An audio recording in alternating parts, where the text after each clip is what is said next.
అందరికీ నమస్కారం. ఉన్నటువంటి మా బీఆర్ఎస్ పార్టీ శ్రేణులు కార్యకర్తలందరూ కూడా హృదయపూర్వక నమస్కారాలు. ఇంత సడన్గా పెట్టుకోవాల్సిన అవసరం ఖచ్చితంగా ఆవశ్యకత ఉంది. ఈరోజు సడన్గా నిన్న జరిగినటువంటి విపత్తు ఖమ్మం నగరాన్ని ముంచెత్తింది.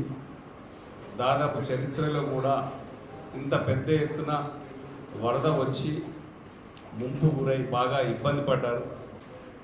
గతంలో వర్షాలు వస్తున్నాయని, వరదలు వస్తున్నాయని 2 రోజుల ముందుగా వాతావరణ శాఖ హెచ్చరిస్తే గత ప్రభుత్వం కేసీఆర్ గారు ఇక్కడ ఉన్నటువంటి శాసనసభ సభ్యులను కానీ, మంత్రి పువ్వాడ అజయ్ కుమార్ గారు కానీ, జిల్లాలో ఉన్నటువంటి బీఆర్ఎస్ పార్టీ శాసనసభ్యులను, రాజకీయ నాయకులందరినీ కూడా భద్రాచలం నుంచి మొదలుకొని ఇక్కడ దాకా ఎక్కడెక్కడైతే వరద ఇంపాక్ట్ ఎక్కడెక్కడైతే ఉంటుందో అక్కడక్కడ అలర్ట్ చేసి అందరినీ కూడా అప్రమత్తం చేసి ప్రజలను కాపాడే విధంగా కేసీఆర్ గారు ఎప్పటికప్పుడు ప్రజలను గుండెల్లో పెట్టుకొని కాపాడుకునేవారు.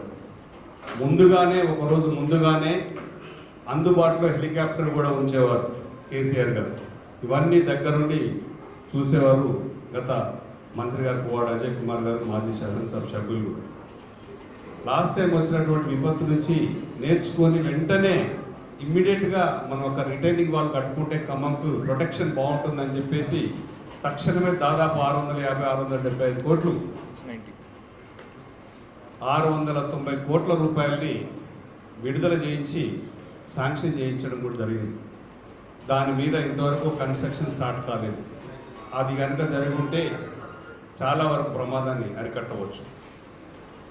నిన్న జరిగినటువంటి సంఘటనలో ప్రభుత్వం ఘోరంగా విఫలమైంది. ప్రజల్ని కాపాడడంలో, ప్రజల్ని అప్రమత్తం చేయడంలో విఫలమైంది.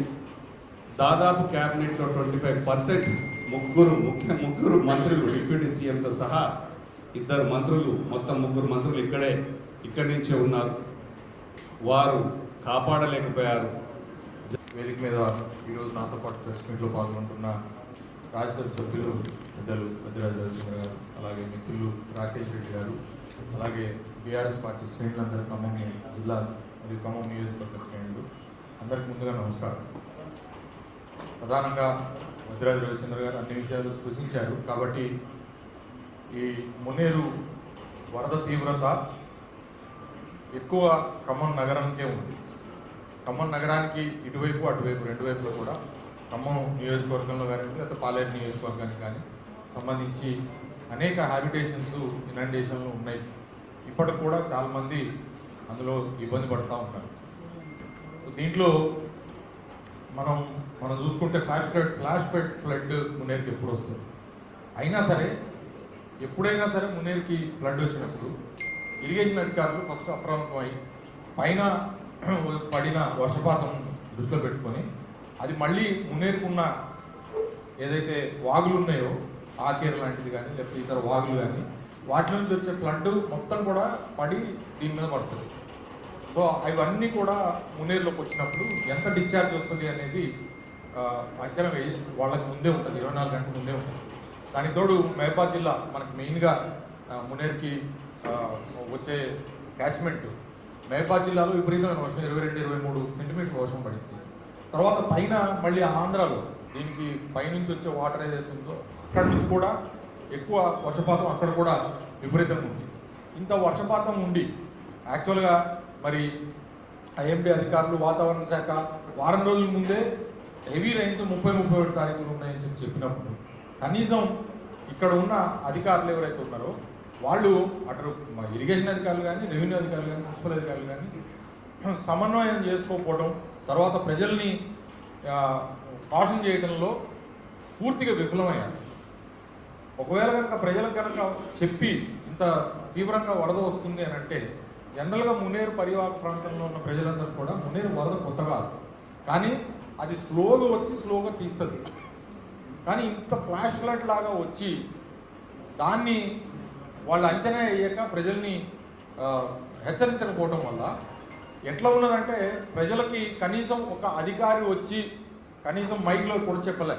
వాళ్ళ ఇళ్ల ముందు వాళ్ళ పనుల్లో ఉంటే కూడా వాళ్ళ ఇళ్లలోకి బరబర నీళ్ళు వచ్చేసిన పరిస్థితి చూసుకొని కనీసం ఏంటి ఇంట్లో ఉన్న డబ్బులు తర్వాత సర్టిఫికెట్లు కూడా తీసుకోలేని పరిస్థితుల్లో వాళ్ళ ప్రాణాలను గుప్పెట్లో పెట్టుకొని అక్కడ నుంచి లిటరల్గా చాలామంది చెప్తున్నారు బాధితులు, మేము పారిపోయినంత పని చేసుకున్నాం, మేము పారిపోయినాం సార్ లిటరల్గా అక్కడ నుంచి, అంత ఇదిగొచ్చింది. అధికారులు మమ్మల్ని ముందే మరి చైతన్యం చేసేవాళ్ళు, మమ్మల్ని లేదా తరలించేవాళ్ళు, సామాన్లు సర్దుకుంటానికి ట్రాక్టర్లు పెట్టేవాళ్ళు, లేకపోతే ఆటోలు పెట్టేవాళ్ళు, ఏం జరగలేదు అసలు, కనీసం ఇంటిమేషన్ లేదు.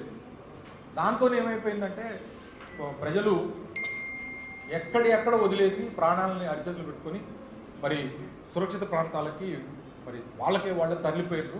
చాలామంది తరలిపోలేక పైనుండి సెకండ్ ఫ్లోర్లోకి ఫస్ట్ ఫ్లోర్ నుంచి సెకండ్ ఫ్లోర్ టెరెస్ మీద పోయి కూడా ప్రాణాలు బిక్కుబిక్కుమనుకుంటూ కూడా అరిచేతులు పెట్టుకునే అన్ని వీడియోలు నేను చూసినాం. మేము అడిగేది ఏంటంటే ఇరిగేషన్, రెవెన్యూ అధికారులు, మున్సిపల్ అధికారులు, పోలీస్ అధికారులు 4 డిపార్ట్మెంట్లు సమన్వయం చేసుకోవాల్సింది కదా ఫ్లడ్ సిచ్యువేషన్. ఇదేం ప్రతి 12 నెలలు వచ్చేది కాదు. మున్నేరు వాగు ఖమ్మంలో అనేక ప్రాంతాలను ముంచేసి పేద ప్రజల జీవితాలను మింగేసి నిన్న ఈరోజు మా నాయకులు పువ్వాడ అజయ్ గారు, రాజ్యసభ సభ్యులు వద్దిరాజు రవిచంద్ర గారు, అనేక మంది స్థానిక నాయకులు వాళ్ళు ఖమ్మం టౌన్లో అనేక ప్రాంతాలు వారు తిరిగారు. నేను ఈరోజు ఖమ్మం రూరల్లో ఉన్నటువంటి కొన్ని ప్రాంతాలు నేను కూడా విజిట్ చేయడం జరిగింది. ఈ వరద బాధితుల పరిస్థితి చూస్తూ ఉంటే చాలా హృదయ విదారకంగా ఉంది. కట్టుబట్టలు, ఇంటి గోడలు తప్ప ఏం మిగలలే ఇంకా వాళ్ళకి, సర్వం కోల్పోయి ఇంట్లో ఉన్నటువంటి ఉప్పు, పప్పు, చింతపండు, వాళ్ళ పక్క బట్టలు, వాళ్ళ కట్టుబట్టలు, టీవీ, ఫ్రిడ్జ్, పిల్లల పుస్తకాలు, ఆ రకంగా బియ్యము, పప్పు దినుసులు అన్నీ కోల్పోయాయి.